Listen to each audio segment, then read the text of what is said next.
Her daughter-in-law whispered, "Let's put her somewhere cheaper," thinking the walls were too old to carry sound. Marla Whitmore, retired school principal and widow, heard every word. By sunrise, her deed, her title, and every legal thread of ownership were back in her hands, alone. She didn't argue.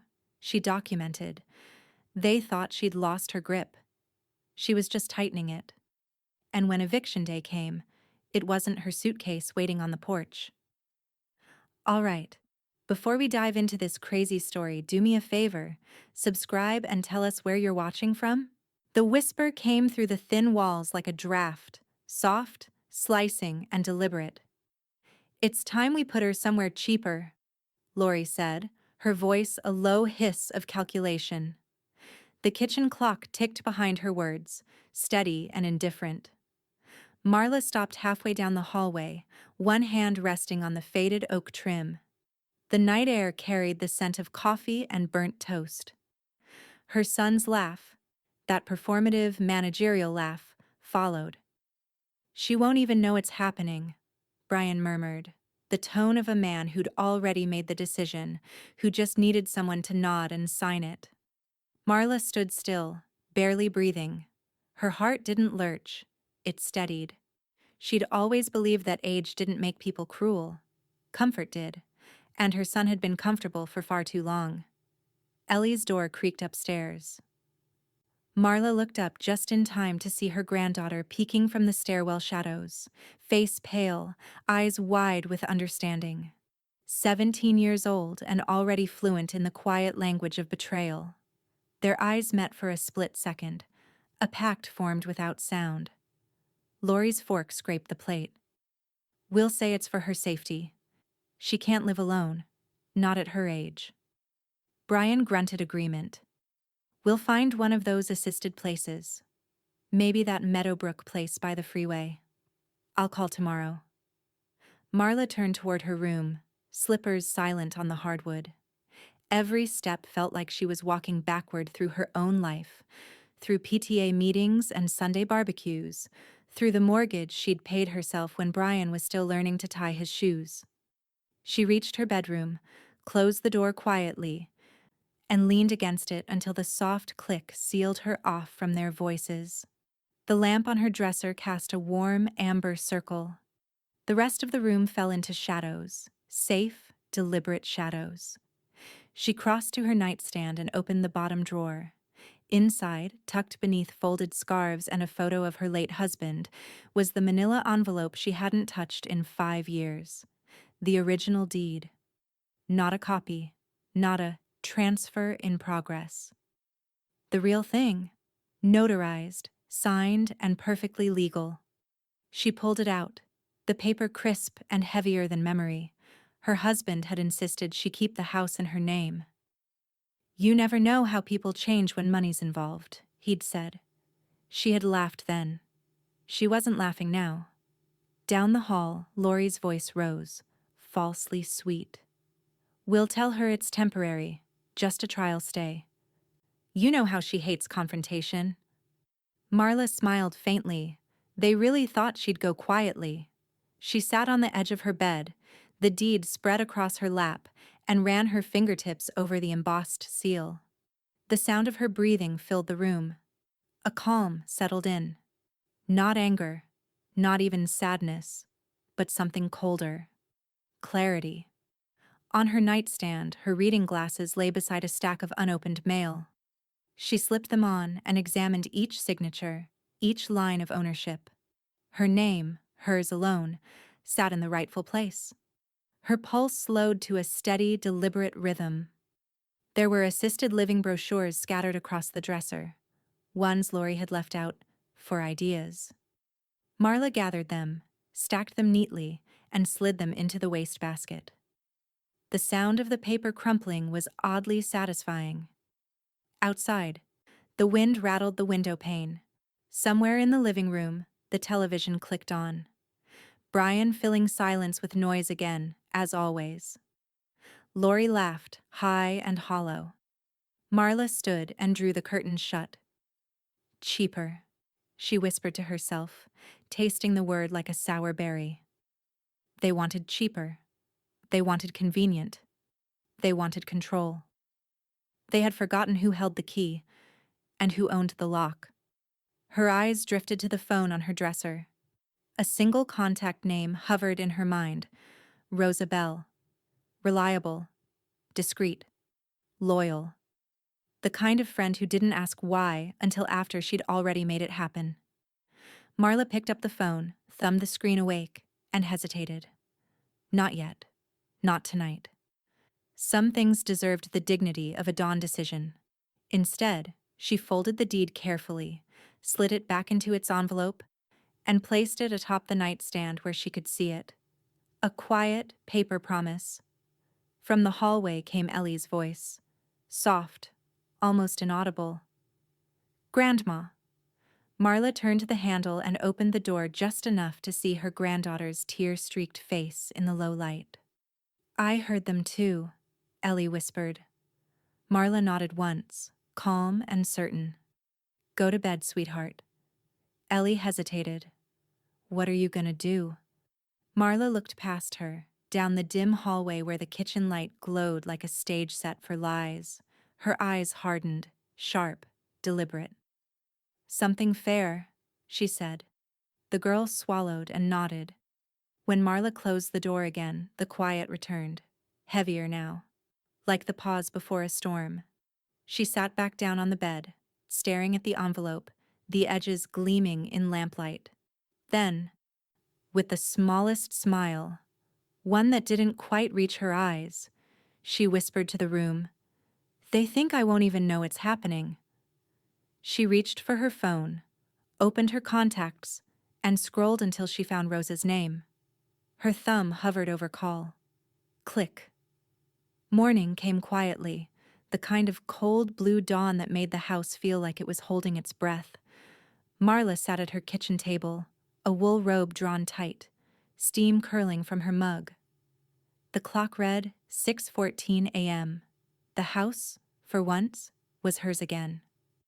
Brian and Lori were still asleep upstairs, or pretending to be. Either way, she had the morning. The deed lay open in front of her, alongside a folder thick with yellowed receipts, tax records, and notarized transfers. She'd kept them all. Years of paperwork Brian had called junk mail. Now they looked like weapons laid neatly for inspection. The silence carried weight. She flipped each page carefully, fingers steady despite the tremor that came with adrenaline, not age. Every signature, every date, every notarized seal whispered the same thing: mine. She took out her phone, glasses perched on her nose, and opened her messages. Her thumb hovered over the familiar name, Rosa Bell. Marla. Remember that file you warned me to keep handy? She set the phone down, took a slow sip of coffee, and let the bitterness sit on her tongue.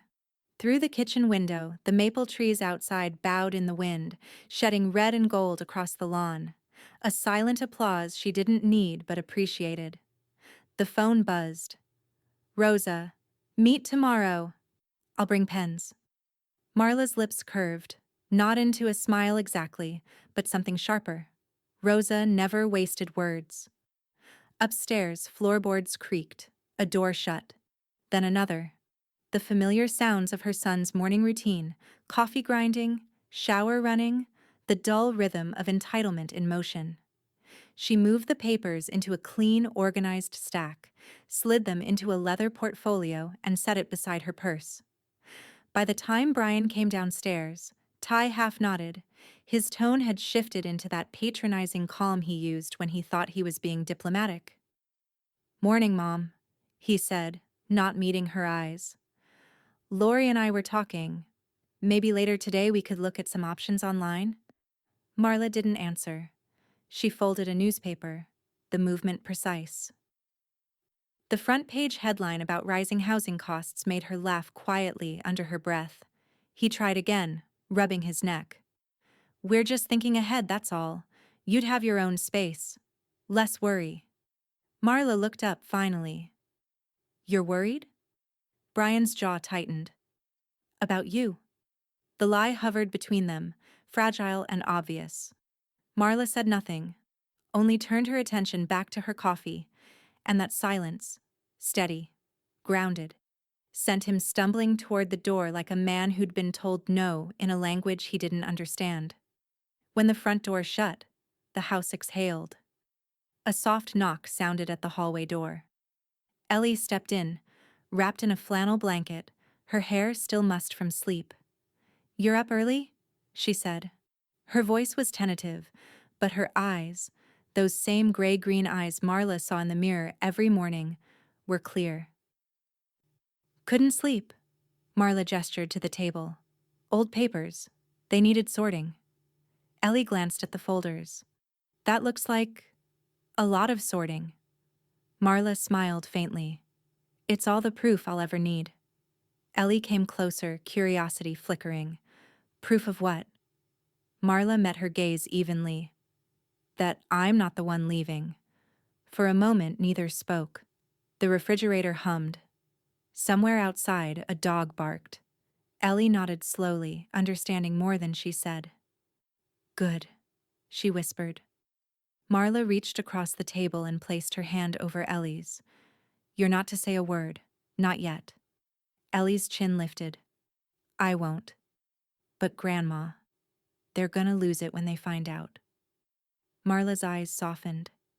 "Then let's give them something worth losing." The girl smiled, small, conspiratorial, and padded back toward the stairs. The moment her footsteps faded, Marla's attention returned to the portfolio. She checked every page one last time, initialing in the margins where it mattered, marking down notes in her tight, looping script.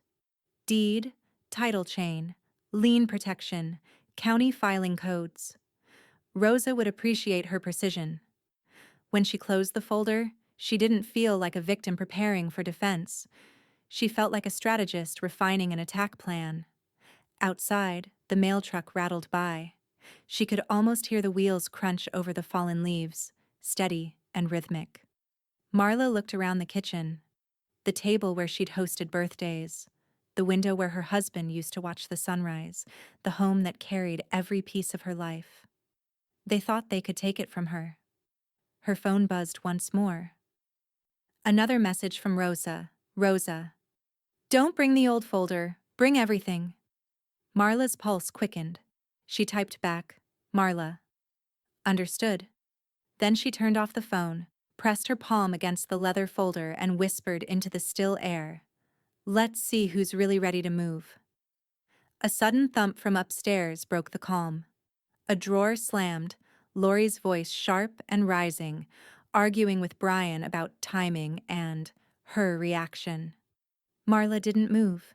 She just stared at the folder on the table, her reflection faint in its glossy cover, and thought how poetic it was, that the papers they'd ignored were the ones that would undo them. She stood, gathered her portfolio, and walked toward her bedroom. The air smelled like cold coffee and something new: inevitability. Tomorrow would start the paperwork. Tonight, she'd sleep beside the proof. The courthouse cafe smelled faintly of printer ink and burnt espresso, the scent of bureaucracy brewing. Marla sat near the window, coat buttoned to her throat, the leather folder resting like a loaded weapon on the table. Outside, Boise's downtown moved slow under a slate-gray sky. Leaves skittered along the courthouse steps, a few caught in the morning drizzle. She spotted Rosa through the glass before the door even opened. Purposeful stride, rain-specked trench coat, 2 coffees in hand. Rosa Bell was the kind of woman who carried both caffeine and justice in equal measure. "Still take it black?" Rosa asked, sliding into the chair across from her. "Still makes me feel awake," Marla replied. Rosa passed her a to-go cup, then pulled a neat stack of documents from her own briefcase. Thick paper, crisp corners, tabs in red and blue. "You brought everything?" Marla nodded and patted the folder. "Everything they forgot existed." Rosa chuckled low. "Good. That's what we like. A clean paper trail and a dirty motive." Marla raised an eyebrow. "This isn't revenge," she said evenly, setting her coffee down. "It's maintenance." Rosa smiled, the small, knowing kind that said sure, and I'm the Queen of Idaho. "You've always been good at maintenance, Whitmore. Principal, homeowner, executor, now landlady evicting her own son. Circle of life, huh?" Marla's lips twitched. Circle of choices. They spread the papers between them, a silent rhythm forming. Slide, review, sign, initial, notarize. Each page felt like a quiet exhale of power reclaimed. Rosa kept up a steady commentary, confirming deed protections, cross-referencing tax exemptions, flagging lien locks that would stop Brian from touching a cent. "This clause here," Rosa said, tapping a page, "means they can't refinance or make claims of tenancy. You're the only legal occupant on record." "Perfect." "And this," Rosa continued, flipping to another document, "is the 30-day termination notice. If you want peace by Thanksgiving, this is your first domino." Marla took the pen. Her fingers didn't tremble. She signed with a steady, looping hand, practiced, patient, final. Rosa leaned back. "They won't see it coming." Marla didn't look up. "They never do. They think kindness is weakness." She glanced at her reflection in the cafe window. Two women, older and sharper than the world expected, conducting justice over coffee. Rosa laughed under her breath. They forgot who wrote their rent check, even if they never paid it. That drew the smallest laugh from Marla. "You remember everything, don't you? Comes with the job." Rosa gathered the signed pages, stacked them with precision, then slipped them into a red accordion file marked Notice of Ownership Update, Whitmore Property. "County Clerk's office is 2 floors down," Rosa said, standing. "Let's make it official." They moved through the courthouse together, heels echoing on marble, air thick with the hum of fluorescent lights and low conversation. Every door they passed carried another story. Bankruptcies, divorces, adoptions. But this one, Marla thought, was its own kind of rebirth. At the clerk's counter, a young man looked up. Kevin Ing, early 30s, sharp eyes, the kind of clerk who respected women who knew what they were doing. "Morning, Ms. Bell," he greeted. "You brought company." Rosa nodded toward Marla. "Owner." Kevin's brows lifted slightly. "Ah, the real boss." Marla smiled politely as she handed over the documents. "Just tidying up." He flipped through the pages, scanning seals and signatures, stamping each with an efficient thunk, thunk, thunk. "All in order. Once these go digital, it's official within the hour." "Perfect," Rosa said. "Send confirmation to my office and hers." As they turned to leave, Kevin looked at Marla with quiet respect. "Most people wait too long to make things right. Feels good when the system's on your side, doesn't it?" Marla gave a single nod. "It feels earned." Outside, the drizzle had thickened to rain. Rosa opened her umbrella, but Marla didn't. She let the cool drops pepper her face as they walked back toward the parking lot. Her heart felt lighter than it had in weeks, not with joy, but with certainty. By the time she reached her car, the documents were filed, the notice delivered, the clock ticking. Rosa closed her umbrella and turned to her. "You ready for what comes next?" Marla met her friend's gaze. "I was ready the moment I heard them whisper."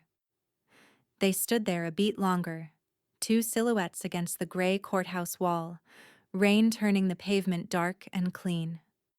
Rosa clasped her hand once, firm, grounding, then walked away toward her office, heels echoing through the rain. Marla slid into her car, the portfolio beside her. She looked at the dashboard clock, 10:02 a.m., and exhaled slowly. The windshield wipers swept once, twice. Then her phone buzzed. A message from Ellie. "They're fighting about money again." Marla looked up at the courthouse doors, then back at the message. Her reflection shimmered faintly in the rain-streaked glass. Her fingers tightened on the steering wheel. "Let them," she murmured. "They're about to learn what broke really means." The morning light slanted across the kitchen like judgment, thin, cold, and unflinching. Marla stood by the counter in her robe, steam rising from a cup of Earl Grey, the envelope already sealed and heavy in her hand. The paper inside wasn't just notice. It was liberation printed in legal ink. She ran a thumb along the flap one last time, pressing it flat, making sure it was airtight. The kitchen clock clicked to 7:03. Upstairs came the familiar shuffle of Brian's morning routine. The lazy drag of his feet. The phone alarm snoozed 3 times before he'd finally move. Laurie's heels followed soon after, sharp against the hardwood, each step echoing her impatience. Marla took a slow sip of tea and looked around her kitchen. Her walls, her counters, her home. Every inch had been claimed and reclaimed by her hands. Now, finally, it was time to reclaim the silence too. She set the envelope down in the center of the counter, its white surface catching the soft morning light. On it, she'd written their names in steady cursive, Brian and Laurie Whitmore. A period followed. Small, but deliberate. Ellie entered first, hair in a messy ponytail, hoodie half-zipped. "Morning, Grandma." "Morning, sweetheart." Ellie eyed the envelope. "That it?" "That's it," Marla said, her tone light but her eyes steady. Ellie grinned. "Want me to set the table? I feel like breakfast might be interesting." Marla's lips twitched. "Toast will do." By the time the toaster popped, Brian stumbled in, tie hanging loose, still scrolling through his phone. "Morning," he muttered, grabbing a mug. He poured coffee like it owed him something. Laurie followed, perfume heavy, her voice already clipped. "Did you use the last of the oat milk again, Brian? I told you." She stopped mid-sentence when she saw the envelope. "What's that?" Marla didn't answer. She buttered her toast with quiet precision. The sound of the knife on the plate filled the silence. Brian picked up the envelope with one hand while chewing his first bite of toast. "What's this, Mom?" He chuckled without humor. "Looks official." "It is," Marla said simply. He frowned and tore it open, his casual grin faltering as he scanned the document. Laurie leaned in beside him, her breath catching audibly. "What? What is this?" she stammered, voice rising. Marla lifted her teacup, calm as still water. "You said I should move." She took a sip. "So I'm moving you." For a moment, the only sound was the ticking of the clock. Then Brian laughed, too loud, too fast. "You can't be serious. This says we have 30 days? Mom, come on, this isn't—" "It's filed," Marla said, her tone flat. "You can verify it with the county clerk. Kevin Ung stamped it himself." Laurie turned red. This is insane. We're family." Marla tilted her head slightly. "Family doesn't plan where to hide you away. Family doesn't whisper about what's cheaper." Laurie opened her mouth, but no sound came out. Brian set the paper down like it might burn him. Ellie, sitting at the far end of the table, couldn't hold it anymore. She bit into her toast to hide the grin breaking across her face. Brian noticed. "You knew?" Ellie didn't flinch. "I heard everything. And maybe you should stop talking about Grandma like she's a problem you can fix." Laurie's jaw tightened. "Don't you take that tone?" Marla's hand came up, steady and sharp. "That's enough." Silence rolled in heavy. Even the house seemed to still itself. She turned her gaze to her son, the same eyes that once watched over him at school recitals, scraped knees, graduation speeches. "You both have lived here under my roof for years. Rent-free, bill-free, disrespect-free. Until lately." Brian's voice was smaller now. "You'd really kick us out?" Your own family? I'm not kicking anyone, Marla said quietly. I'm freeing my home. The words hit harder than shouting could have. Lori's eyes filled, not from sadness but from outrage. You'll regret this, she said, voice shaking. Marla took another slow sip of her tea. Doubtful. Brian slammed his palm against the counter, but it wasn't anger. It was panic disguised as defiance. You can't just... I can, Marla interrupted, her voice like glass cutting through air. And I already did. The sound of the toaster popped again. A simple domestic punctuation to the moment. Ellie laughed softly under her breath, turned away, muttering to herself, pacing like a trapped cat. Brian stood frozen, the eviction notice Turlori embling slightly in his hand. Marla gathered her plate and cup, rinsed them in the sink, and turned to the pair still staring at her. Breakfast getting cold. Neither spoke. She walked out of the kitchen, the floor creaking under her slippers, her heart strangely steady. In the living room, she paused and looked back, Brian still holding the notice, Lori whispering furiously, Ellie calm as sunrise. Marla let herself smile, just a flicker, then turned away, her reflection catching briefly in the glass of the framed photo on the wall. In it, her late husband stood beside her in front of this very house. She whispered to the memory, "Told you I'd keep it." From the kitchen came Brian's voice. Sharp and breaking. She can't do this, can she? Rosa's message tone chimed on Marla's phone in her pocket. She pulled it out and read one line. Rosa. All filings confirmed. They're official. Marla's thumb hovered over reply. Her lips curved as she whispered to herself, "Oh, it's very official." By evening, the kitchen felt like a war zone disguised in domestic calm. A sink of untouched dishes. Coffee gone cold. The eviction notice lay curled at the edges on the counter, its presence heavier than a gun between them. Brian sat at the table, elbows braced, his expression sliding between anger and disbelief. Lori paced, barefoot now, mascara smudged from tears that hadn't earned sympathy. Ellie sat quietly in the corner with a book she wasn't reading. Marla entered from the hallway, her posture unhurried. The faint creak of her slippers, the only warning. She carried something under her arm, the manila envelope she'd once tucked away like a secret. I've had enough of this, Lori said, spinning to face her. You think a piece of paper makes this your house? We've lived here for years, Marla. We've maintained this place. Marla stopped her mid-sentence with a look. Maintained? You mean used? Brian pushed up from the table. This is getting ridiculous. You're making a mistake. You think you can just... Marla placed the envelope on the table, her movements slow, deliberate. You're right, Brian. I can think. That's what's saving me. Lori scoffed. What, you're gonna wave another printed notice at us? You think paperwork scares me? Marla's eyes narrowed just slightly. Not paperwork.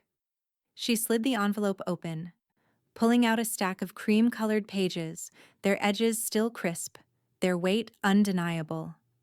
She laid them flat on the table and smoothed the top page with her palm. It gleamed faintly under the kitchen light. The original title, notarized, sealed, and signed only by her and her late husband. Brian blinked. What? What is that? The title, Marla said, her voice even, quiet. The real one. The one you never bothered to read when I told you I kept it. He leaned in, scanning the embossed seal. This can't be. It is. Marla tapped the bottom corner, where the date sat like a fingerprint in time. Filed 15 years ago. Updated 5 years ago. No co-owners. No transfer. Lori's face went white, then flushed red. You're lying. You can't... Marla interrupted with a small smile. It's never been yours, dear. You've just been squatting politely. For a long second, the room was silent. So still you could hear the hum of the refrigerator, the wind pressing against the kitchen window. Then Lori exploded. "You're a cruel, vindictive old woman. You wanted us here.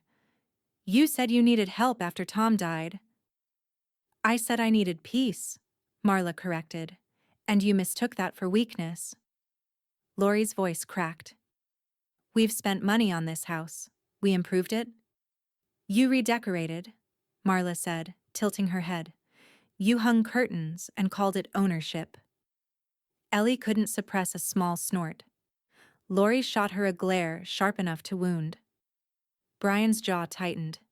"This is still wrong. You're my mother. You can't just throw us out."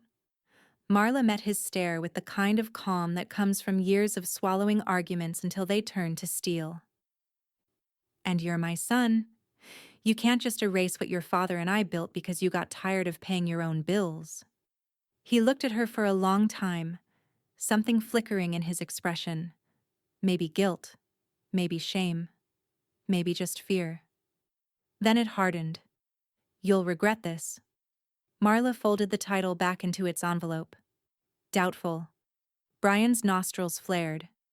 "You think you're untouchable now? Fine. But when the neighbors find out you evicted your family, they'll call it overdue." She cut in. "And I'll call it peace." Lori grabbed her purse off the chair, muttering curses under her breath. "I'm not staying here while she plays queen of the manor." Brian turned toward her. "Where are you going?" "To breathe," she snapped, slamming the front door so hard the framed photo of Marla and Tom rattled on the wall. The sound echoed like a gunshot. Marla didn't move. She stared at the space Lori had just vacated, then turned back to her son. He was still standing, fists balled, eyes glassy. "You done?" she asked quietly. He exhaled, long and slow, trying to steady himself. "You don't mean any of this." Marla took the envelope and walked toward her room. "I mean every line." "Mom." She paused at the doorway, looking over her shoulder. "You've got 28 days left, Brian. Use them wisely." He didn't answer. The only sound left in the kitchen was the low hum of the light above them and the faint scratching of Ellie's spoon against her cereal bowl. When Marla disappeared down the hall, Ellie finally looked up at her father. "You shouldn't have messed with her." Brian sat heavily in the chair. "You think this is funny?" Ellie shrugged, calm and almost kind. "No, but it's fair." He rubbed a hand over his face. "You'll understand someday." "Maybe," she said, "but not the way you hope." Marla's bedroom door clicked shut. Inside, she laid the envelope on her nightstand again, next to the framed photo of Tom. Rain tapped against the window pane, soft, rhythmic, like applause from someone unseen. She whispered, "We did it, Tom. We kept the house." Her phone buzzed once on the nightstand. A text from Rosa. "Rosa. County filed the title copy under protective record. Nobody can contest it." Marla smiled faintly, turned off the lamp, and let the dark settle around her. In the next room, Brian's voice rose, arguing with no one in particular. She closed her eyes, the faintest trace of satisfaction curling at the edge of her mouth. It happened 2 mornings later. The air colder, the house quieter, the atmosphere stretched thin like glass about to crack. Marla stood at the living room window, robe tied neatly, hair pinned, watching a white sedan pull into the driveway. The county emblem on the door glinted in the pale sunlight. She didn't move. She didn't have to. Kevin Ung stepped out. Pressed shirt, polished shoes, a small stack of official papers tucked under his arm. He carried himself with the kind of careful professionalism that came from knowing people rarely thanked him for what he delivered. From the kitchen, Lori's voice sliced through the calm. "Who's that? Are we expecting someone?" Marla turned, her tone even. "You are." Lori frowned, crossing to the window. When she saw Kevin's badge and envelope, her face tightened. "You've got to be kidding me." Before Marla could answer, Lori stormed to the front door and yanked it open. Kevin, ever polite, tipped his head slightly. "Mrs. Whitmore? Delivery from the county clerk's office." She didn't let him finish. "You can take your little notice and shove it." She slammed the door so hard the decorative wreath dropped to the porch. Kevin blinked once, sighed quietly, then turned to Marla through the window. She gave him a small nod. Acknowledgement, not apology. He nodded back, left the envelope on the porch step, and walked briskly to his car. The sedan backed out, leaving tire tracks across the wet leaves. Inside, Lori spun around, face flushed. "You actually filed it? You had a man show up like we're criminals?" Marla met her gaze, unblinking. "Tenants," she said. "Not criminals. Yet." Brian came down the stairs half-dressed, his phone in hand. "What the hell is going on now?" Lori pointed toward the door. "Your mother just had a delivery from the county." Brian grabbed the envelope from the porch, tore it open, read the header, and let out a bitter laugh. "You've escalated this? Seriously? Eviction notice served by hand? Who does that to their own son?" Marla didn't raise her voice. "Someone who's tired of pretending blood erases disrespect." He threw the papers onto the table. "You can't win this. There are laws. Family law, property rights." Marla's lips curved faintly. "There are. I know them well. Rosa wrote half of them." Lori groaned and paced the room like a cornered animal. "This is harassment. You've lost your mind." Ellie, who'd been sitting on the staircase with her laptop, finally spoke. "Actually, it's legal. I checked the codes myself. 30 days means 30 days. Lori glared at her. "Stay out of this." Ellie didn't flinch. "It's my house too, remember?" Or, "Actually, it's Grandma's." Marla hid her smile behind a sip of tea. "Smart girl." Brian snatched up his phone. "Fine, I'll call Dad's brother or someone. They'll see what you're doing and help us out." He started scrolling contacts, muttering to himself. "They'll take our side." Marla turned toward the hallway, her voice almost casual. "You can call whoever you like. It won't change the filings." In her study, the printer hummed softly as new pages emerged. Fresh, notarized, precise. Ellie followed her in, curious and cautious. "What are those?" she asked. Marla lifted one page, scanning the language before slipping it into a folder marked Leon Locke. "Property freeze authorization." "Protection," she said. "Rosa's final step. This prevents them from using the house as collateral or attempting any refinance games." Ellie frowned.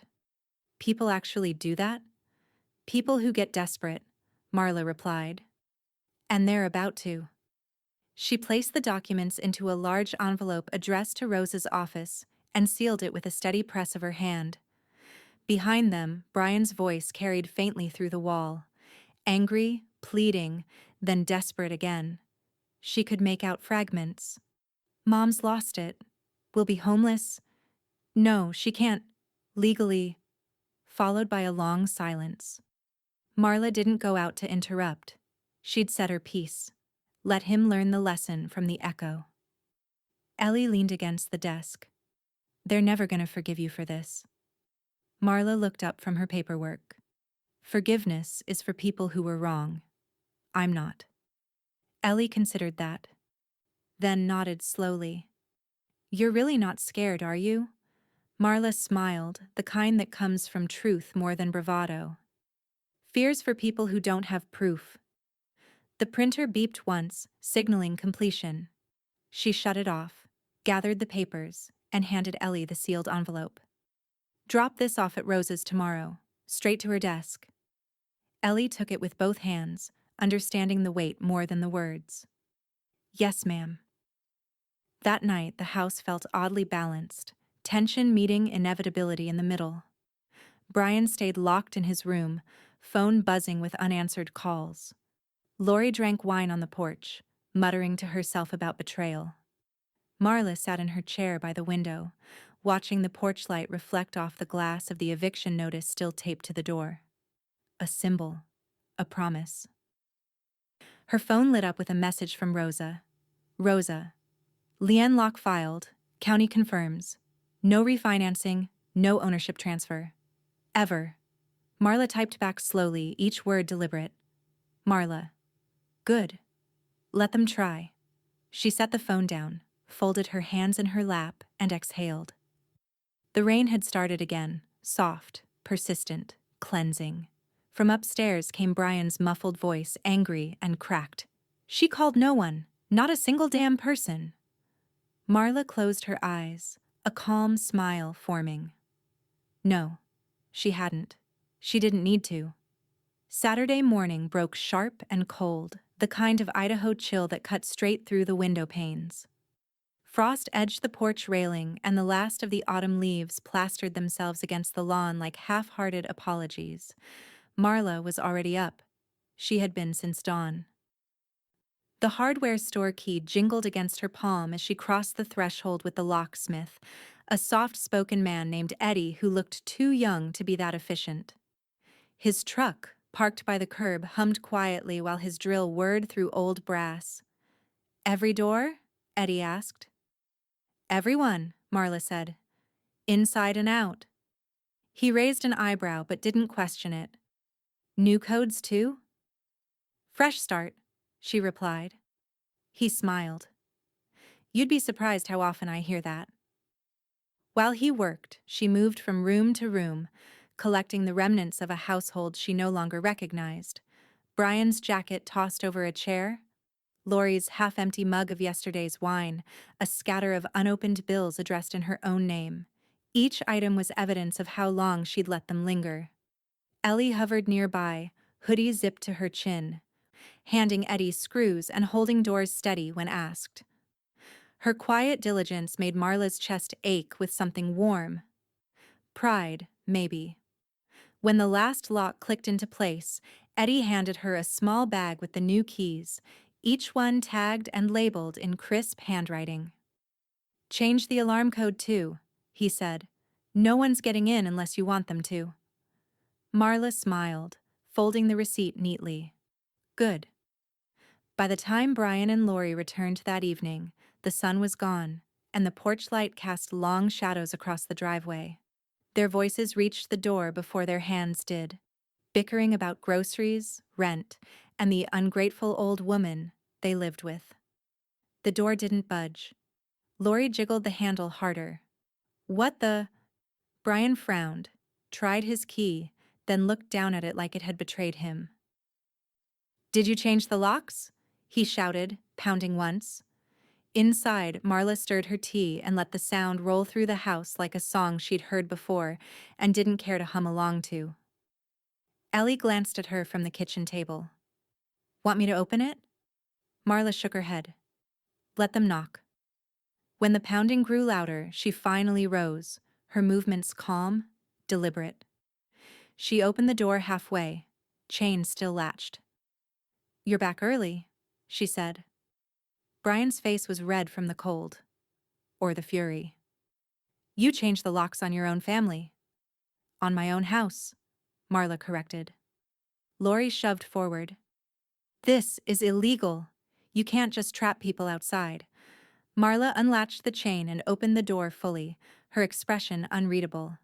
"No one's trapped. You can still leave." Brian stepped inside, disbelief written all over him. "You've lost it. Seriously, Mom, what is wrong with you?" Marla handed him a small key ring, a single silver key, nothing else attached. "That's the guest key.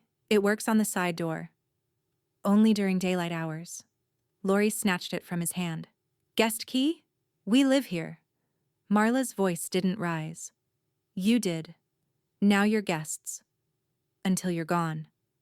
Laurie's jaw fell open. "You're insane. This is elder abuse." Ellie, unable to help herself, laughed once, sharp and involuntary. "Pretty sure that's backwards."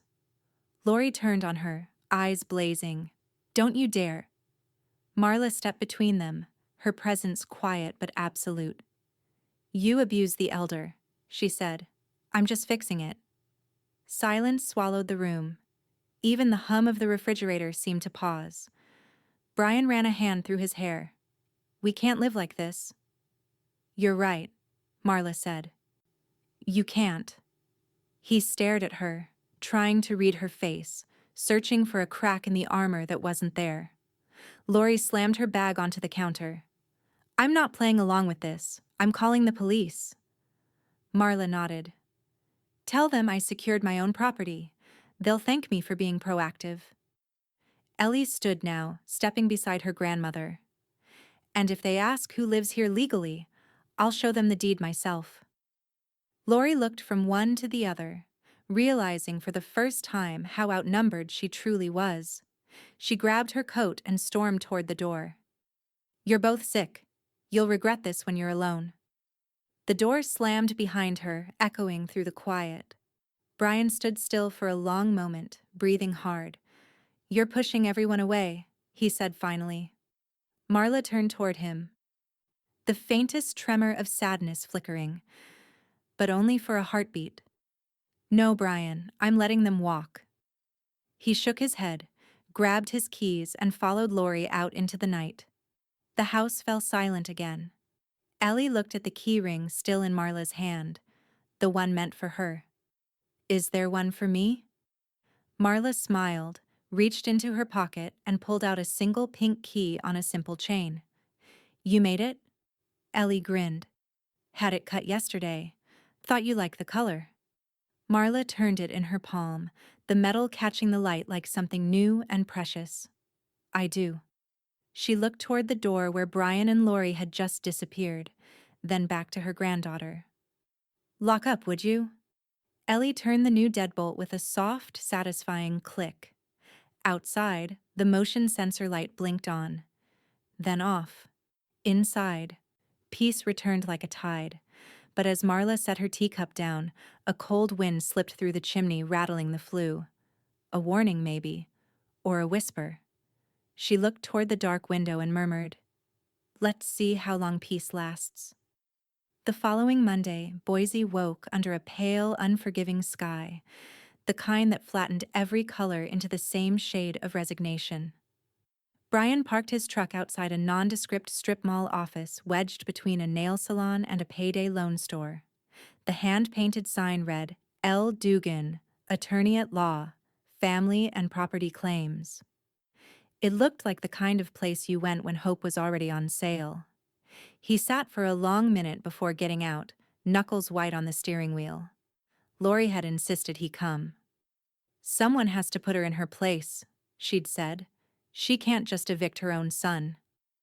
Inside, the lobby smelled faintly of old carpet and cheap coffee. A bell jingled as Brian entered. A middle-aged woman with acrylic nails glanced up from her desk. Mr. Dugan's with another client. You can wait. He nodded and sank into a chair that squeaked in protest. A poster on the wall read, Every problem has a legal solution. He almost laughed. 20 minutes later, a man in a shiny suit emerged, motioning him in. Brian Whitmore, come on back. Dugan's office was a mess. Files stacked like leaning towers, diplomas hung crooked, a dying ficus in the corner. The man himself looked more like a used car salesman than a lawyer, but desperation made Brian flexible. So, Dugan said, leaning back in his chair, you're being evicted by your mother. That's new. She's not right in the head, Brian said quickly. My wife and I have lived there for years. We've maintained the place, paid bills, fixed things. We have rights. Dugan picked up his pen. On the deed? Brian hesitated. Not technically. Dugan raised an eyebrow. Lease? No, it's family. The lawyer sighed. Then you've got nothing. Brian blinked. What do you mean, nothing? I live there. You reside there, Dugan said, flipping through a thick reference book. But unless you've been paying rent or have a written agreement, you're a guest. Guests don't have legal protection once notice is served. Brian's throat tightened. There's gotta be something. Dugan shook his head. You can try for a common law equity claim, argue you improved the property, contributed value, but without receipts or ownership proof, you're dead in the water. Brian slumped. Lori's gonna lose it. Dugan smiled thinly. I'd charge you for that optimism. 200 for the consult. Brian handed him the cash Lori had pressed into his palm that morning and left before the receipt finished printing. By noon, Lori was already pacing the kitchen, phone wedged between shoulder and ear, voice sharp enough to cut glass. Yes, I'm telling you, we added value, she snapped. I redecorated, we repaired the fence. What do you mean that's not equity?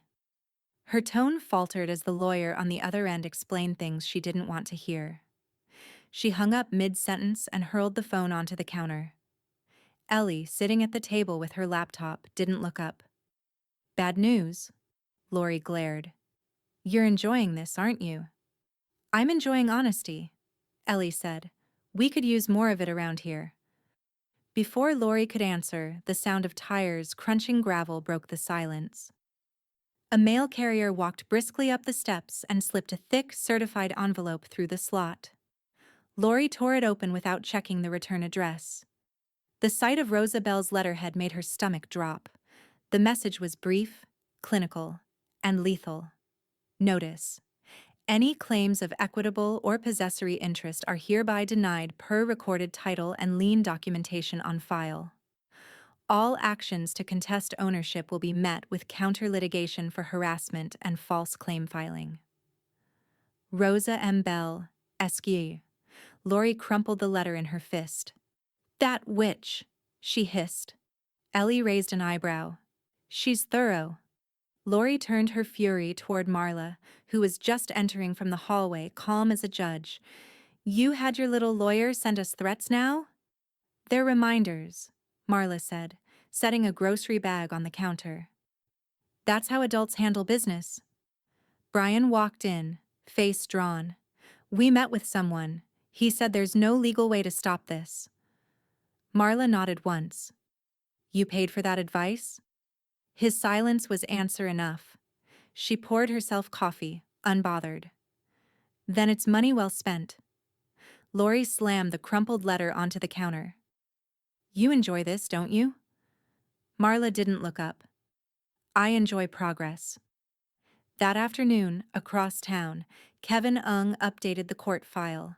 His fingers flew across the keyboard, entering documentation from Rose's office, proof of non-payment, certified delivery, and a signed affidavit noting Brian's verbal abuse during earlier correspondence. The case now sat airtight in the system, time-stamped and official. He paused a moment before hitting submit, then smiled faintly. He liked tidy endings. Back at the house, dusk crept in through the blinds. Ellie sat at the table sketching something in her notebook, a quiet rebellion against the noise upstairs. Marla entered with 2 mugs of cocoa and set one down beside her. Thanks, Ellie murmured. Marla took the chair opposite her, sipping slowly. The air smelled of chocolate and cedar cleaner. Ellie finally spoke. You're the only adult in this house. Marla's eyes softened. For 30 more days. She looked toward the window, where the porch light flickered to life. Then it's just peace. Ellie nodded, but her eyes stayed on her grandmother. You really think they'll just leave? Marla smiled faintly. No. But they'll learn the difference between living here and belonging here. Outside, wind brushed the maple branches against the siding, slow, deliberate, like knuckles tapping a warning. Marla rose, moving toward the darkened hallway, her voice low and steady. Peace, she murmured, always comes after the noise.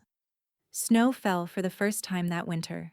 Soft, deceptive, the kind that disguised hard ground with quiet beauty. The world looked calm, but Marla knew better. Calm was just another word for waiting. She was folding linens when Ellie appeared in the doorway, her phone held like something radioactive. Grandma, she said softly, I need to tell you something. Marla looked up. The tone in Ellie's voice, hesitant, weighted, told her this wasn't about school or friends. She placed the linens down, smoothing them once. Go on. Ellie hesitated. Mom had the baby. Marla blinked once. When? 2 weeks ago. The room seemed to tilt slightly, the quiet closing in. 2 weeks, Marla repeated. Ellie nodded, eyes wet. They didn't tell you. Didn't even text me until today. She turned the screen around. A short message glowed in the dim light. Baby's here. Don't tell her. No photo. No name. Just those words. Marla took the phone carefully, her thumb hovering over the screen. She handed it back without comment. And you obeyed? Ellie's voice cracked. I didn't know what to do. I didn't want to make things worse. Marla exhaled slowly. The breath left her like smoke. You didn't make things worse, sweetheart. They did. Outside, the snow thickened, gathering on the porch steps like ash. Somewhere, a wind chime sang off key. Marla walked to the sideboard and poured herself a glass of water. The movement was mechanical. Pour, sip, set it down. But her thoughts churned like a storm behind glass. Lori had always been petty. But this was cruelty wearing sentiment's mask. She turned back to Ellie. Do you know if it's a boy or a girl? Ellie shook her head. They wouldn't say. Just said, don't involve her. Marla's jaw tightened. Then I won't. She crossed the room, opened the roll-top desk, and retrieved a thin blue folder marked Estate Planning. Updated copy. The last revision date sat neatly typed in the corner, nearly 2 years old. Her husband's handwriting lingered faintly on the inside cover. Keep it fair. Fairness, she thought, had an expiration date. She pulled a pen from the drawer and began crossing out names. Deliberate strokes, slow and steady. Brian Whitmore, Lori Whitmore. Each line a quiet burial. Ellie watched, confused but silent. When Marla finished, she opened a separate envelope, unfolded a blank addendum, and wrote in clear, deliberate letters, Primary heir, Eleanor Grace Whitmore. Her pen paused over the page. The ink blot trembled slightly, then settled. Grandma, Ellie whispered, you don't have to. Yes, Marla said firmly. I do. I reward loyalty, not punishment. The words came out colder than she intended, but true things often did. A knock sounded faintly at the front door. Just the mail carrier again, dropping the day's deliveries into the box. Marla crossed to retrieve them. Among the usual envelopes, one stood out. Rosa Bell, attorney at law. Inside was a short note in Rosa's bold handwriting and a single post-it on the attached form. We can formalize your update this afternoon. Coffee on me. R. Marla smiled despite herself. Always efficient. Always one step ahead. By 3 o'clock, she sat across from Rosa in the same courthouse cafe where this all began. Outside, the snow blurred the windows. Inside, the air smelled like legal ink and burnt espresso. So, Rosa said, sliding a stack of forms across the table. Full removal of Brian and Lori, transfer of assets to Ellie, and deed inclusion for property protection. You're sure? Marla didn't hesitate. I'm sure. Rosa clicked her pen. That's one way to say, congrats on the new grandchild. Marla's lips curved faintly. I don't reward punishment. Rosa studied her for a moment, then nodded. You're colder than the weather outside, Whitmore. Only when I need to be. They signed, notarized, filed. Rosa handled each page like a ritual, sealing Marla's decision into permanence. When it was done, she slid the final copy into a folder and leaned back. That's that. You've built a fortress out of paperwork. Marla sipped her coffee. And all it cost me was family. Rosa tilted her head. Maybe not all of it. That night, Marla sat at her writing desk. The house was silent except for the crackle of the baseboard heater and the occasional soft thud of melting snow slipping from the roof. She opened a fresh sheet of stationery and began to write in careful cursive. To the child I wasn't allowed to meet. May you grow to understand the difference between love and possession. Your grandmother, who remembers everything. She folded the letter, sealed it, and placed it in a plain envelope addressed to no one. It went into the top drawer, next to the deed. Outside, the streetlight flickered once, then steadied. From the hallway came Ellie's soft voice. You okay? Marla turned slightly in her chair. I'm fine. You don't look fine. Marla managed a small smile. That's because peace never looks like peace when it starts. Ellie nodded, stepping closer. You still haven't seen a photo, huh? Marla shook her head. No, and I won't ask for one. Why not? Because some doors, Marla said, her gaze drifting toward the window. Once closed, should stay locked. A moment passed, the sound of the wind pressing against the house, the creak of the old wood settling. Ellie reached for her grandmother's hand, and for the first time in weeks, Marla allowed it. But her eyes stayed fixed on the snow outside, cold, beautiful, and merciless. The courthouse hallway smelled like copy toner and defeat. The kind of place where time didn't move so much as fold in on itself. Slow, procedural, final. Marla didn't have to attend. Rosa had insisted she stay home, where warmth and dignity still lived. But that morning she'd woken early, dressed in gray wool and calm resolve, and made her way downtown anyway. Through the frosted glass, she could see Brian and Lori seated at the plaintiff's table, Lori's face pale, mascara too heavy for daylight. Brian stiff in his ill-fitted suit. He looked smaller somehow, like a man wearing someone else's confidence. Rosa stood at the defense table, posture immaculate, papers stacked in neat precision. She caught Marla's reflection in the glass but didn't turn. Just a small nod of acknowledgement before the clerk called the case. Judge Miller entered, a tall man with a voice made for silence. Whitmore versus Whitmore, he said, scanning the docket. Petition for delay of eviction execution. Lori straightened. Yes, Your Honor. We're only asking for 30 more days. My husband and I have a newborn. Rosa cut in smoothly, her voice professional but edged. The respondents have already been granted the statutory 30.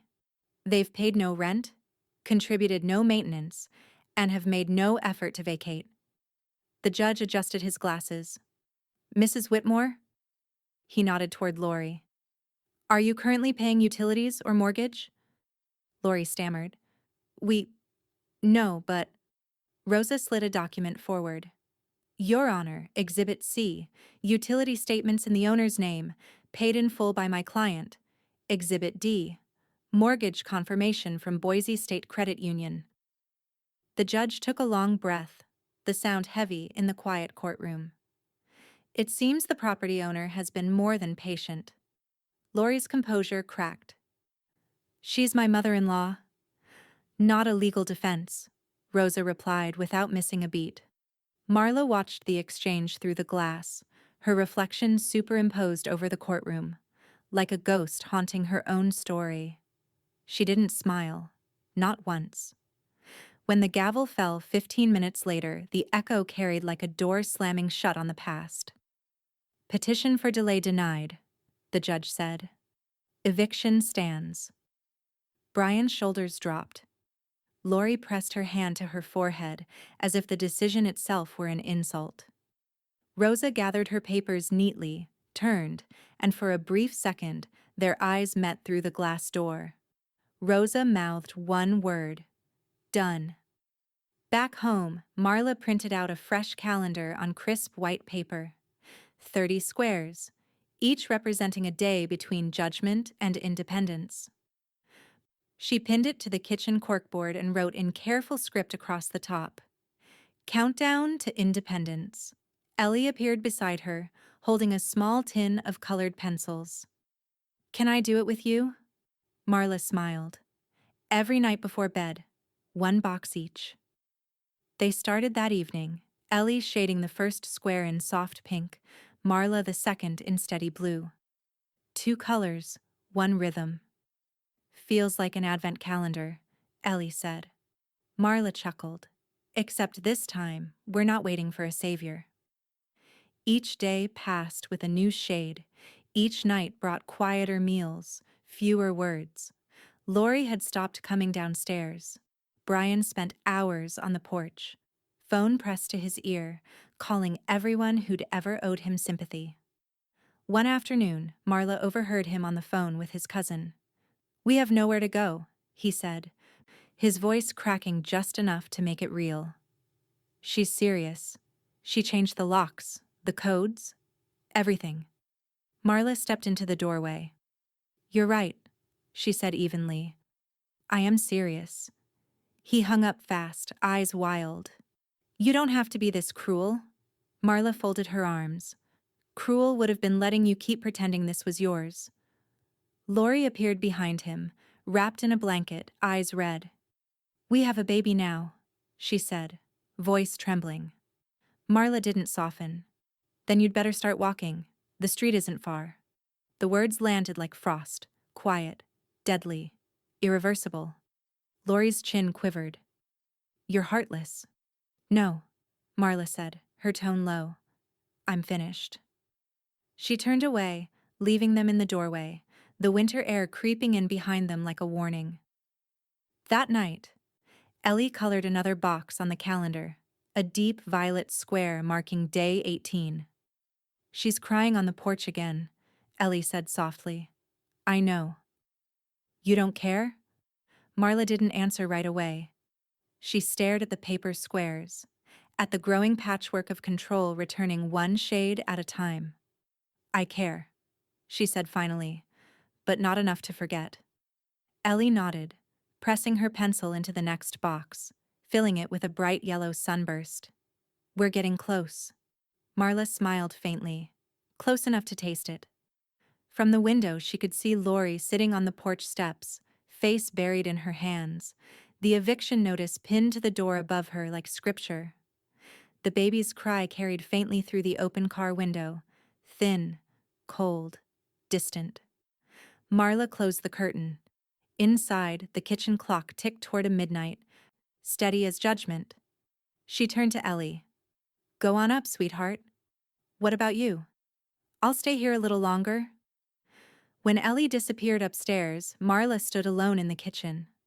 The calendar gleamed under the lamplight, a growing mosaic of release.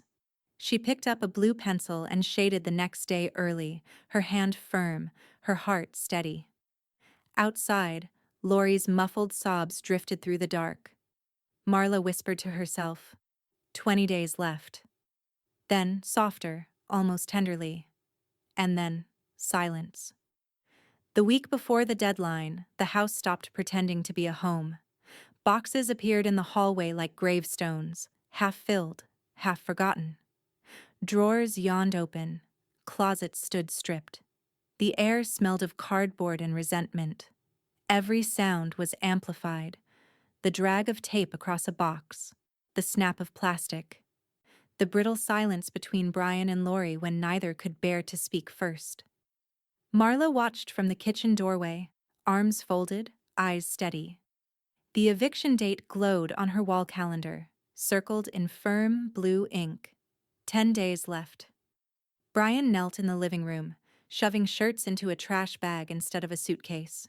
His movements were jerky, unfocused. Lori hovered nearby, directing chaos like a woman who'd already lost control. "Not that box, Brian. That's for the baby's things." "God, can't you just think for once?"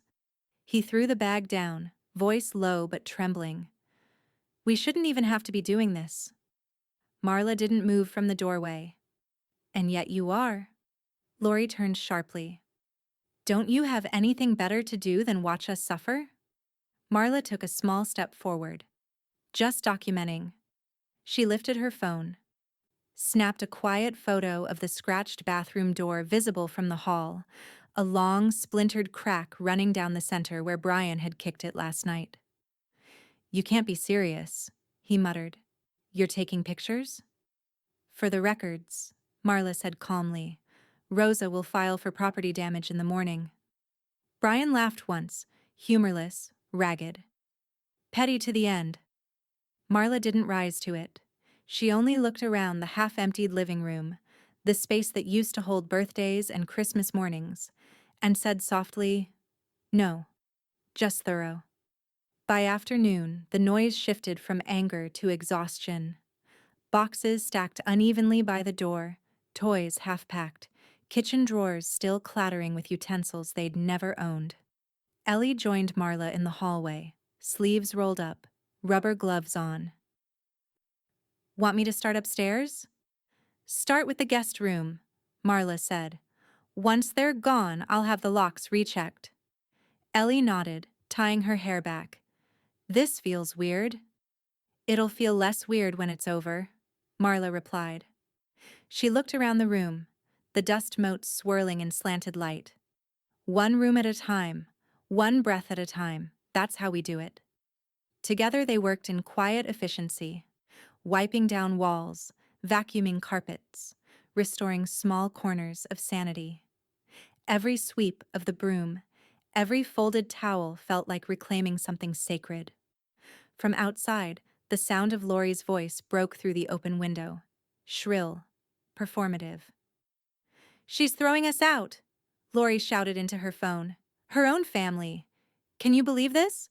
With a newborn?" Marla paused mid-fold, glancing toward the window but not moving closer. "She's posting," Ellie said flatly. Marla sighed. "Let her." A few minutes later, Ellie read the caption aloud from her own screen. "Thrown out by her own blood. Some people age without wisdom." Beneath it, a stream of comments already flowed, sympathetic emojis, half-truths, digital pity. Ellie frowned. "Want me to say something?" Marla shook her head. "No. Let silence answer." By dusk, the house was a battlefield of cardboard and tension. Laurie's crying came and went in waves, loud enough for attention, soft enough for guilt. Brian alternated between defeat and fury, the two emotions feeding each other until both burned out. Marla stayed mostly in her room, the door open just enough to hear when the front door closed, a sign they'd gone out for air, or to hide. She sat at her desk, reviewing the photos she'd taken, the cracked bathroom door, the gouged stair railing, the dent in the baseboard by the nursery. Each image was proof, not of damage, but of distance, of how far they'd drifted from decency. Her phone buzzed with a message from Rosa. "Rosa. Small claims pre-suit drafted. Filing tomorrow. This'll keep them honest." Marla. "Nothing about them's honest, but thank you." Rosa. "You're almost there. Don't break stride now." Marla looked at the calendar again. 7 days left. Outside, snow began to fall, slow, deliberate flakes catching in the porch light. Ellie stood in the doorway, hands tucked into her sleeves. "Feels like everything's ending," she said softly. Marla joined her, looking out at the yard. "It is. That's how peace begins." A car door slammed across the street. Laurie's sobs echoed faintly, followed by Brian's frustrated shout. The baby's cry rose above both, thin and piercing. Marla closed the front door gently, locking it behind her. That night, she and Ellie cleaned the last of the downstairs rooms. The air smelled like lemon cleaner and cold air sneaking through the seams. When they finished, Ellie leaned against the wall, breathing hard. "Feels different already," she said. Marla nodded. "It's starting to sound like home again." They both looked toward the door where the calendar hung, 6 boxes left to color. The pen rested beside it, ready. "Want to do today's?" Ellie asked. Marla smiled faintly. "You do it." Ellie picked up the pen and shaded the next square. a deep green this time, calm and sure. From outside came the faint sound of a car starting, tires crunching down the frozen street. Ellie glanced toward the window. They're leaving for the night. Marla's voice was steady. Good. Maybe the house can sleep for once. As the headlights disappeared, Marla whispered more to herself than to Ellie. 6 days left. She looked around the half-empty house, quiet, trembling, waiting, and added softly, "Let's see who makes it to the end." By the time the last box disappeared from the porch, the sun was already melting into the snow. The sound of the truck pulling away was smaller than Marla expected, like a door clicking shut instead of slamming. She waited. A full minute, then another. Just in case they came back for something. An excuse, a word, a fight. But nothing came.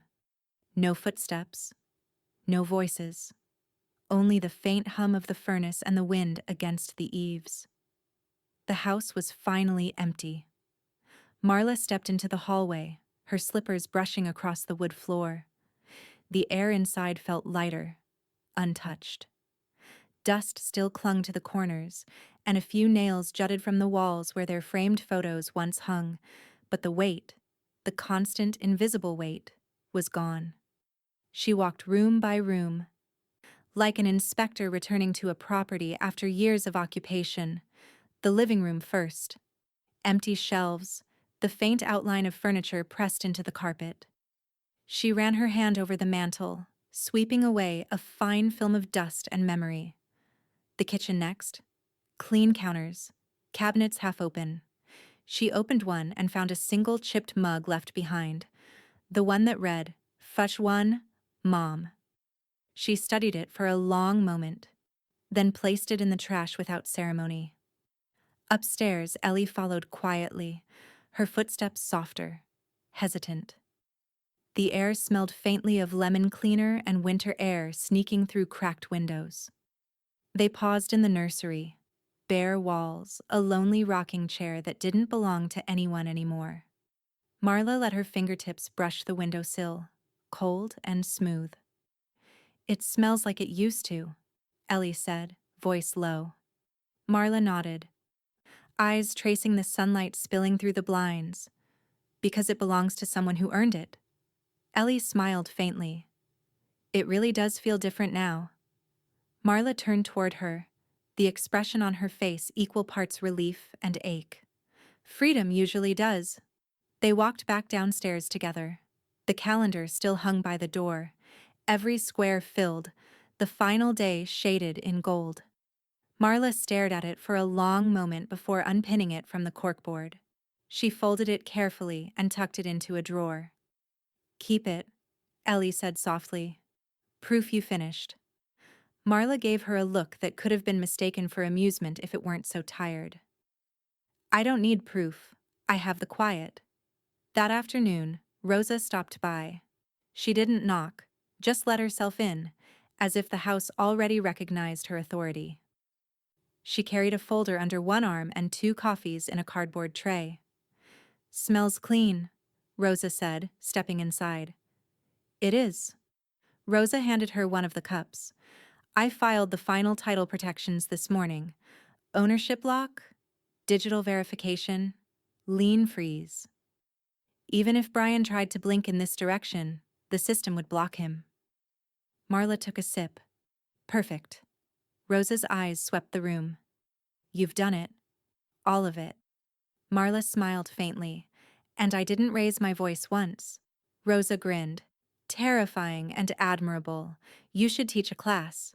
They sat for a few minutes in the living room, drinking coffee in silence. The sound of the house settling filled the pauses, a groan in the rafters, a soft rattle in the pipes.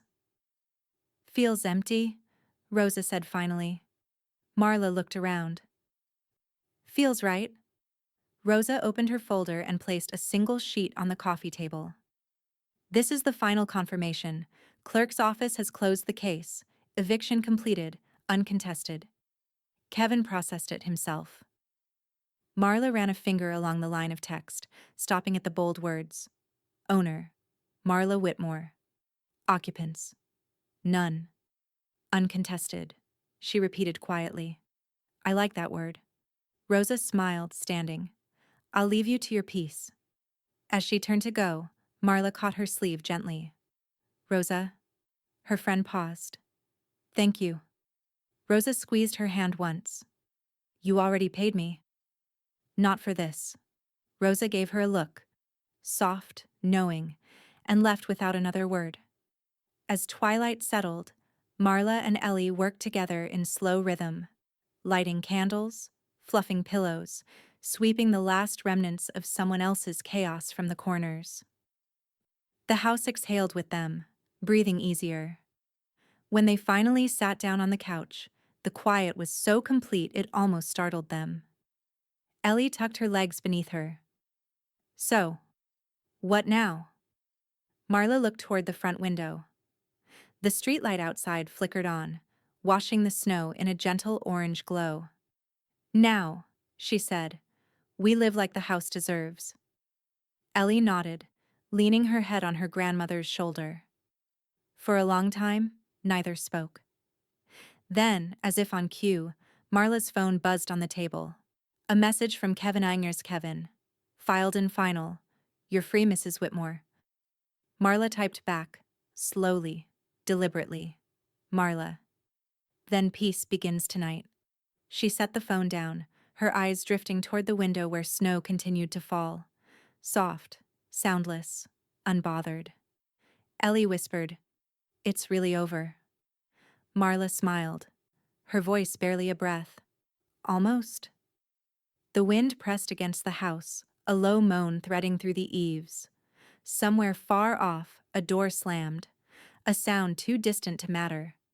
But Marla looked toward it anyway, something instinctive and unresolved flickering behind her calm. She reached for the lamp and switched it off.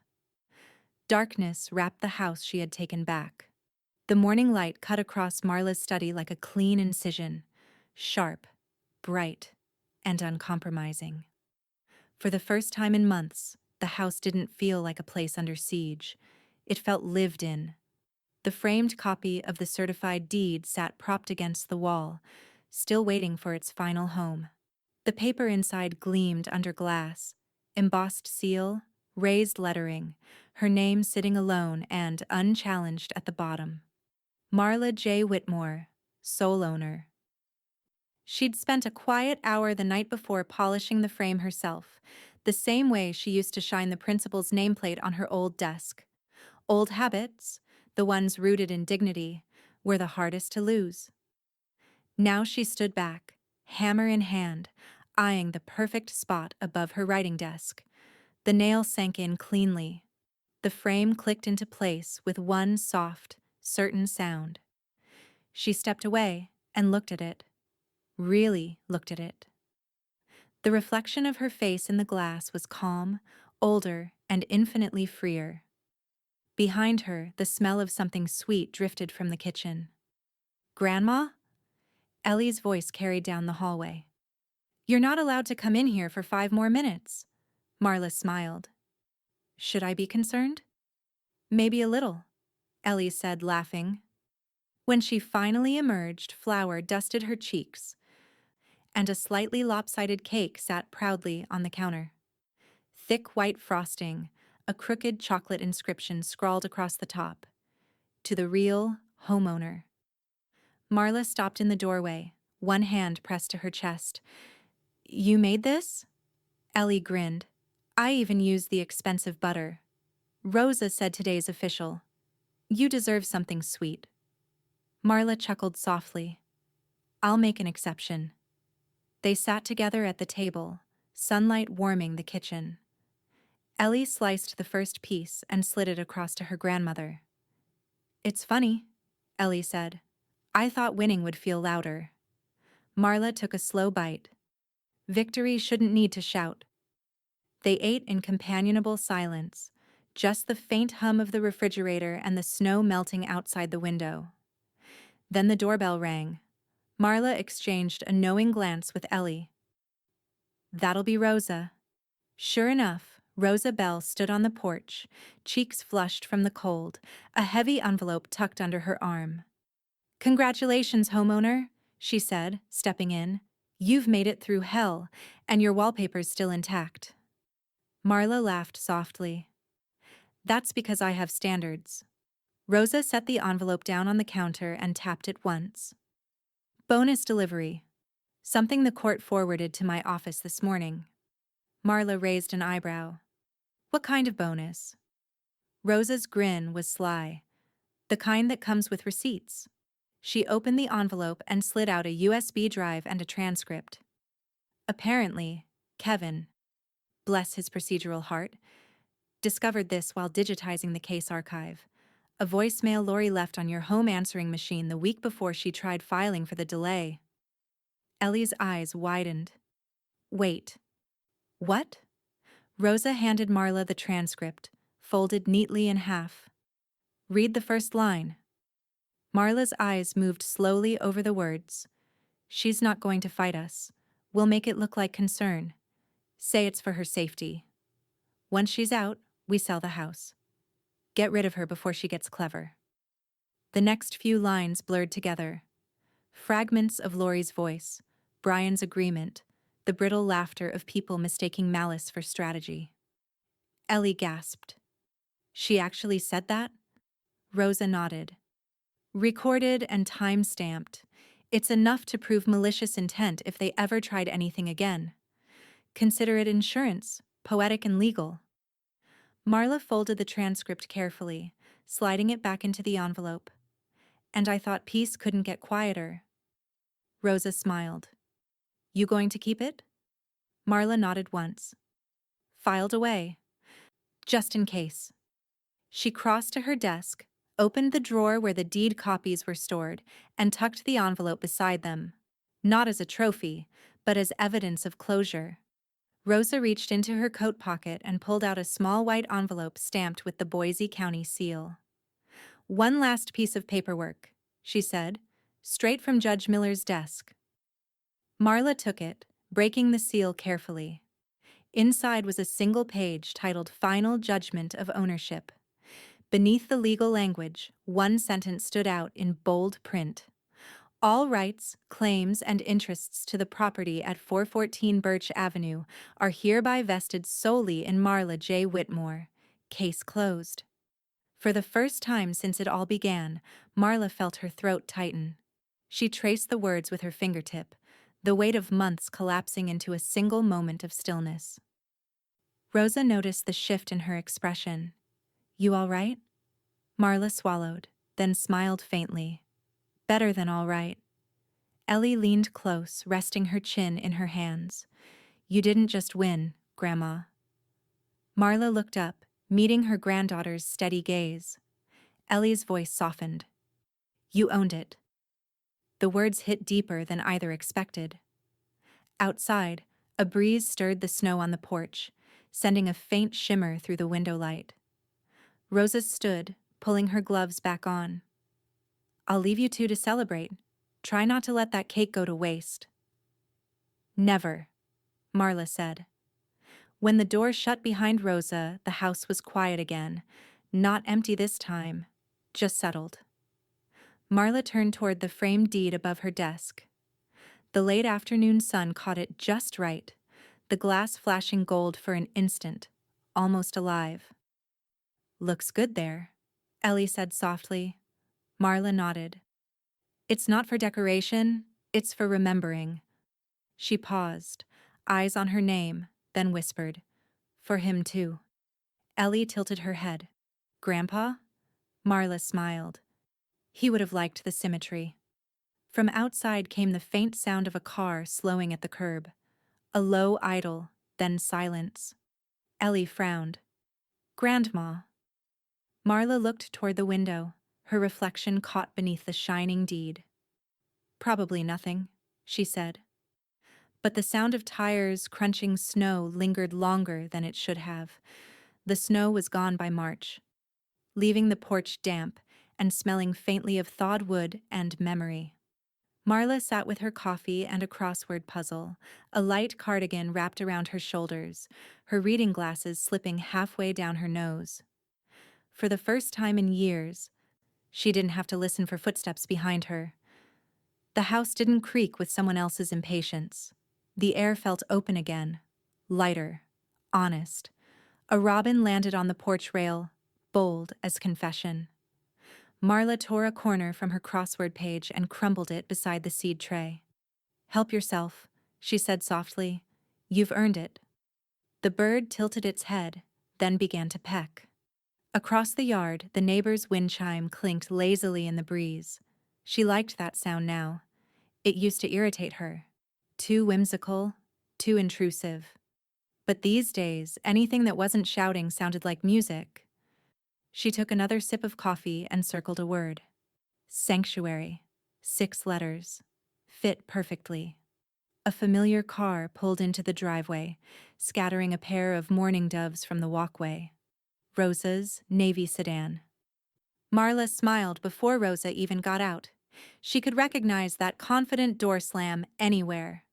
Rosa climbed the porch steps holding a grocery bag in one arm and her usual smirk in the other. "I brought bagels," she said. "Peace tastes better with carbs." Marla chuckled. "And coffee refills?" "Obviously." Rosa set the bag down beside her chair, then looked around at the tidy porch, the potted violets, the new welcome mat that read, "This house doesn't negotiate." "Looks different," Rosa said, sitting down. "Smells different too, like cedar and victory." Marla smiled into her mug. "That's lemon oil and open windows. Closest thing to therapy I'll ever pay for." They sat in companionable quiet for a while, the kind that only comes from people who've seen each other through storms. Finally, Rosa leaned back, crossed one leg over the other, and said casually, "You want a roommate?" Marla raised an eyebrow. "You're joking." "Half," Rosa said. "I've been thinking. My lease is up. You've got rooms. You've got charm. And I like your coffee." Marla grinned. "Just birds, Rosa. They don't interrupt, and they don't leave dishes in the sink."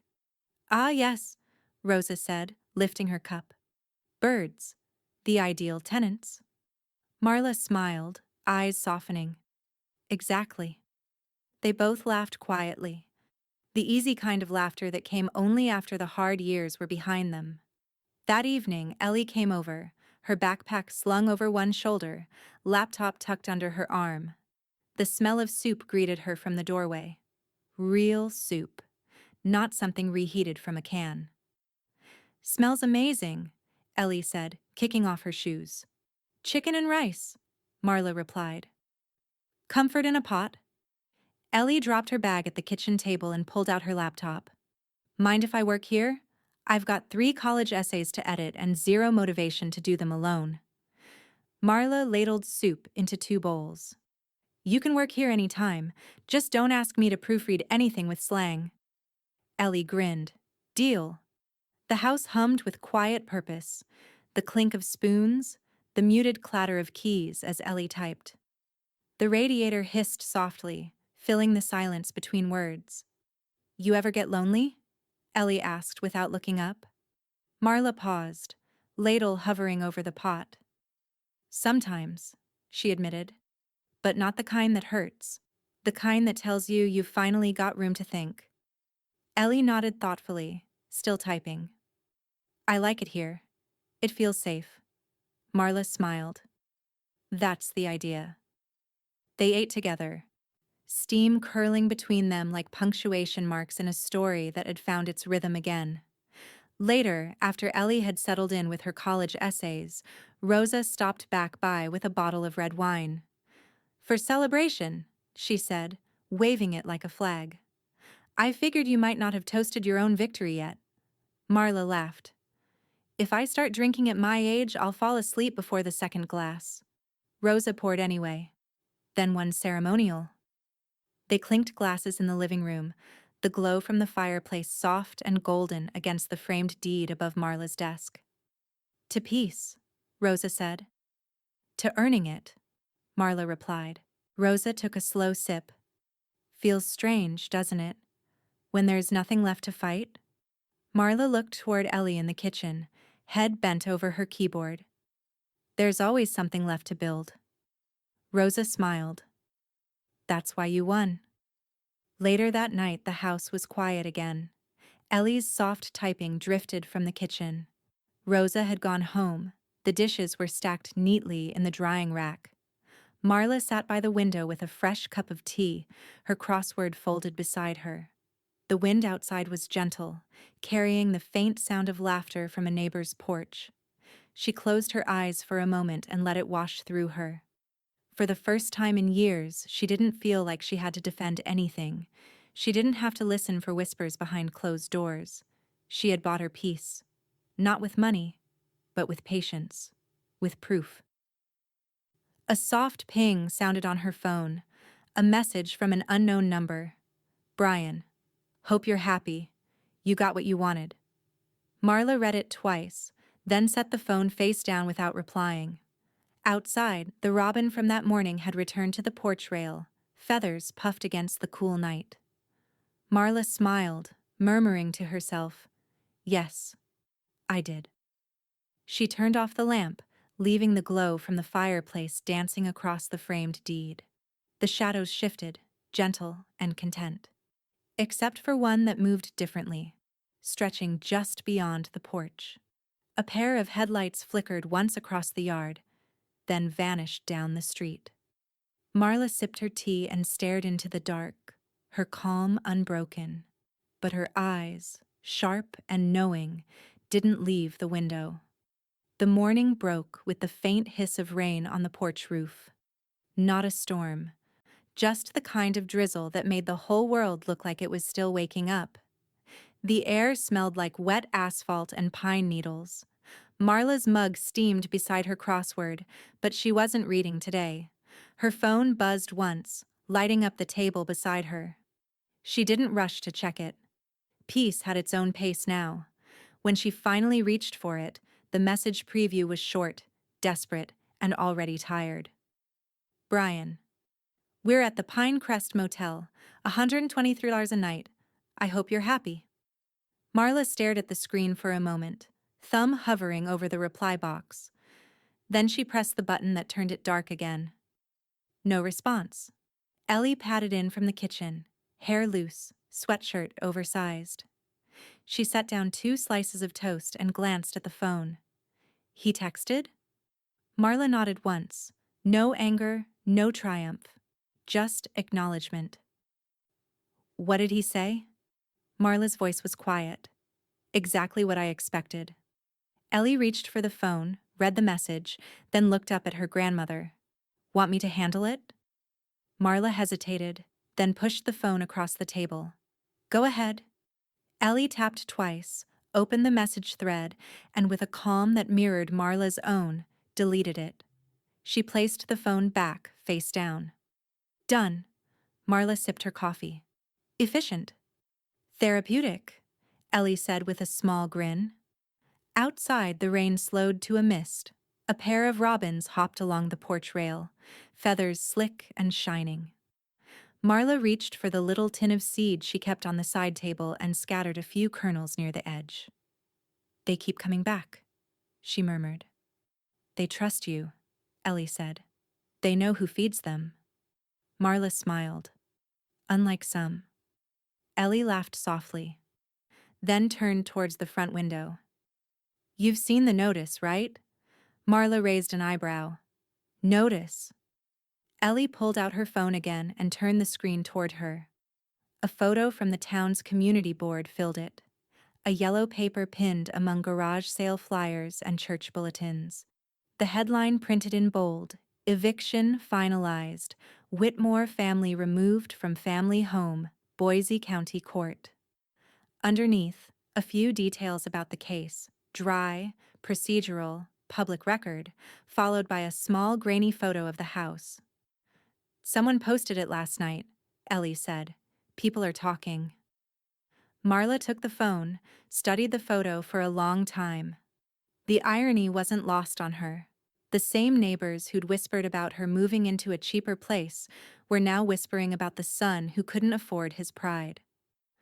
"Let them talk," Marla said, handing it back. "Truth doesn't need defending." Ellie looked at her for a long moment, then asked, "Do you ever feel sorry for them?" Marla shook her head. "Feeling sorry for people who make choices isn't kindness. It's waste. But you still love them?" "I did," Marla said. "And love's what made me stop them." The clock in the kitchen ticked over to noon.